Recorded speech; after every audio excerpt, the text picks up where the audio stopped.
Hello, my name is Felix Anand Epp, and I'm a doctoral researcher at Aalto University, working around self-expression and social interaction with wearable technology.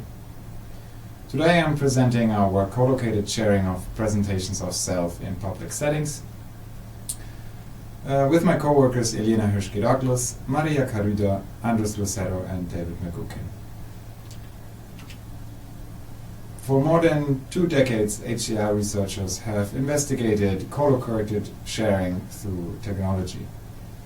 In the recent years, there has been new ways of embedding displays for sharing in devices like wearables, but also personal objects and clothing.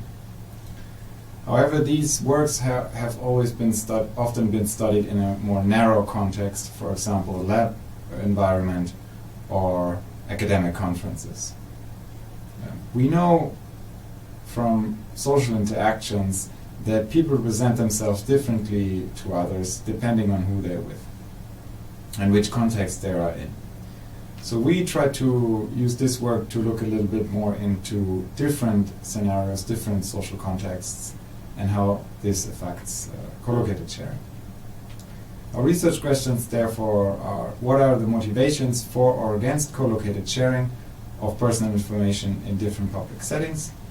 And what do people want to display in different public social contexts? We therefore went to 6 different locations in the Helsinki metropolitan area, which was a weekly bar-up meetup of internationals, a monthly meetup of a community around a specific technology, a university library, a lobby of a contemporary art museum, an atrium in a shopping mall, and a bus station at the central railway station.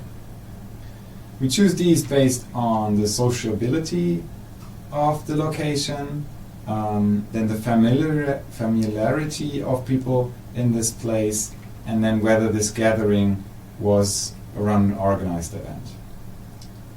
We recruited participants in these locations on site, 30 overall, and we wanted to do this in order to get more immediate and personal contexts of varying degrees.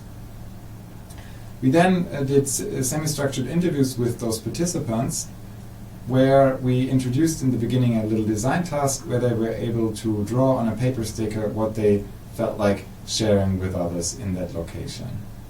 Additionally, we also did some observations about the general locality. We got very different individual results, not just the drawings that participants did, but also the attitudes and strategies around collocated sharing.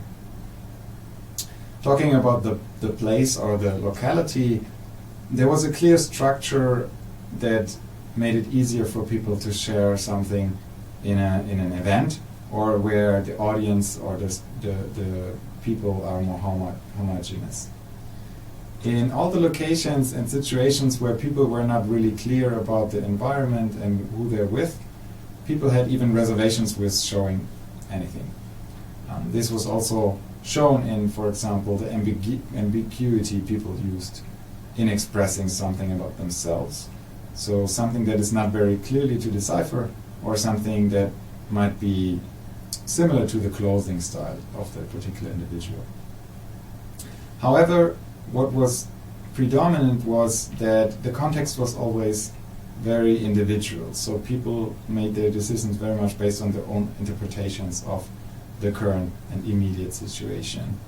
And one example is here personality, where introverts were kind of happy about having an extra medium in order to share with people, while extroverts didn't see so much the need and would rather directly start conversations with people. You can see in our paper further detailed results based on the categories: drawings, the personal context of participants, their relation to others, and the places they were in. Overall, we can conclude from these results that collocated sharing in public has always also a symbolic meaning. So it means not just the information that I'm putting in such a device, but the act of actually sharing something. And that actually gives what Erving Goffman calls a temporal ritual state.